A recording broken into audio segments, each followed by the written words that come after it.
السلام عليكم ورحمة الله وبركاته. صباح الخير وصباح الرضا وصباح العافية. كيف حالكم حبيباتي؟ إن شاء الله طيبات. جيتكم اليوم فيديو جدا قصير، لكن أنا حبيت أول شيء أصبح عليكم. أنا صاحية مرة بدري، فقلت أسوي لي كوب مو حليب، كوب عسل. لأني مرة صاحية بدري، فما أبغى أسوي لي حليب الحين أو أفطر الحين. تمام. على بال ما يصحوا العيال ويجهزوا للمدرسة، هذاك الوقت بعد ما يروحوا أنا أسوي لي إفطار. تمام. فالعسل يا بنات طبعا أفضل شيء إنك تبدأي يومك بعسل وليمون وموية دافية. جميل جدا يا بنات لكل شيء صراحة، في المرأة بالذات، لأنه في فيتامينات كثيرة وفي فوائد كثيرة بس أهم حاجة إنك تاخذين عسل من شخص موثوق، يعني يكون عنده نحل، لأنه الشخص هذا إذا عنده نحل يعني عنده عسل طبيعي. تمام، أحسن من إنك تاخذينها من سوبر ماركات. بإذن الله تعالى في الفيديوهات الجاية راح أسوي لكم خلطات كنت أنا أسويها لنفسي، وفعلا شفت نتائجها يعني بسرعة. راح أسويها معاكم بإذن الله وجربوها وراح تعجبكم بإذن الله تعالى. تمام. طبعا يا بنات راح أقول لكم في الفيديو هذا أنا سويته لكم، ما كنت ناوية اليوم أنزل لكم فيديو أبدا، بس كنت أبغى أنبه ناس كثير على ورطة أنا تورطت فيها فعلا وما زلت فيها إلى الآن. فالحمد لله يعني إن شاء الله إنها تنحل، والحمد لله إنها جت على شيء بسيط. أهم شيء يا بنات حاولوا إنكم ترفعوا الفيديو هذا بلايك، لأني أبغى ناس كثير فعلا تنتبه وبنات كثير ينتبهوا، وبشوف عليها تعليقات كثيرة. تمام، يعني ما زال جاري في النصب والاحتيال. طبعا بنات قبل فترة شفت إعلان لجهاز حق الخضار والفواكه والأشياء هذه، وكان الجهاز هذا مرة عاجبني. أنا كنت أشوفه أصلا في منصات اللي هو التطبيقات، كنت أشوفها كثير، لكن كنت أستغليه أشوفه غالي جدا. تمام. فقلت يعني ما له داعي المبلغ هذا كله على قطاعة خضار. فقلت خلاص أخليه لين يعني ينزل سعره شوي.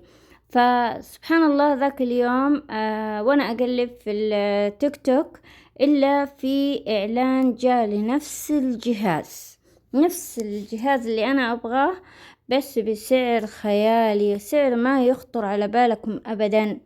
تخيلوا، كان بسعر فوق 80 ريال، يعني 180 ريال تقريبا. بعدين أعطوني كود، قال تدخلين الكود هذا ينزل لك السعر. نزل السعر خلاص. بعدين قال لي لما أنتي تدفعين شبكة، يعني تدفعين على طول مسبق قبل الوصول، ينزل منها مبلغ تقريبا 20 ريال، يعني كل المبلغ اللي دفعته 132 ريال. تمام. تخيلوا 132 ريال سعره. في منصات الثانية غالي جدا. انتوا حتشوفون الجهاز بعد شوي، بس خلوكم معاي. ففعلا أخذت دفعت وكل شيء، وعلى طول جاني على الواتس. هذا هو. طبعا أنا بس فتحت الكرتون وشفت الجهاز في الكرتون الثاني اللي جوا، هم بس مغلفينه. شفت الجهاز رجعته زي ما كان، ما فتحت الكرتون الداخلي أبدا، مختلف نهائيا عن اللي طلبت. طبعا صاحب الإعلان هذا يا بنات يغلف الطلب وكل شيء ويروح يوديه الشركة هذه حقت الشحن. والشركة هذه أنا ما راح أذكر اسمها، طبعا هي مسؤولة عن المتاجر هذه اللي تعلن، اللي تسوي إعلانات. خلاص. فما قصروا صراحة، هم تعاونوا معايا جدا جدا جدا، بس قالوا لي جيبي رابط الإعلان.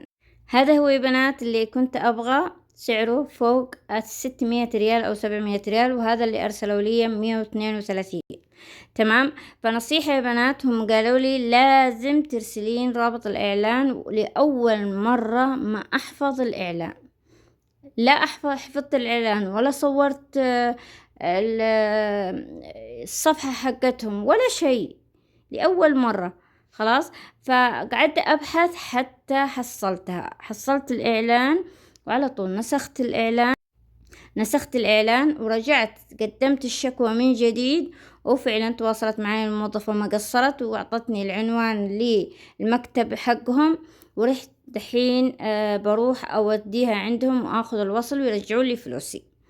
خلاص. طبعا يا بنات، لما خلصت من عندهم مريت محل مطابخ لازم.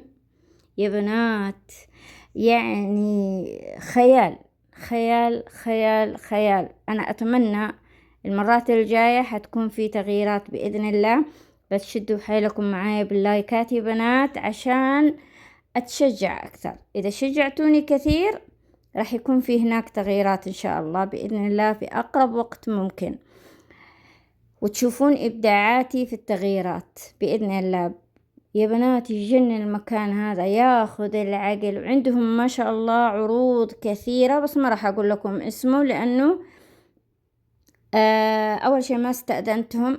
ثاني شيء أعطوني الكتالوج هذا، قالوا تصفحي فيه واستمتعي بالموديلات اللي في الكتالوج هذا وإن شاء الله تعجبك. طبعا هو بس تعبت زيادة يعني يجنن يا بنات، ياخذ العقل، تصاميم ما شاء الله تبارك تجنن الله، وأفكار الطبيعة تاخذ العقل. دعواتكم لي إن شاء الله يجنن. بإذن الله يسرها معانا، وأغير وأجدد في المطبخ بإذن الله تعالى. أنا أحب المطابخ مرة. يلا يا بنات، وصلنا لآخر فيديو، لايك واشتراك في القناة، واشوفكم على خير ومع السلامة.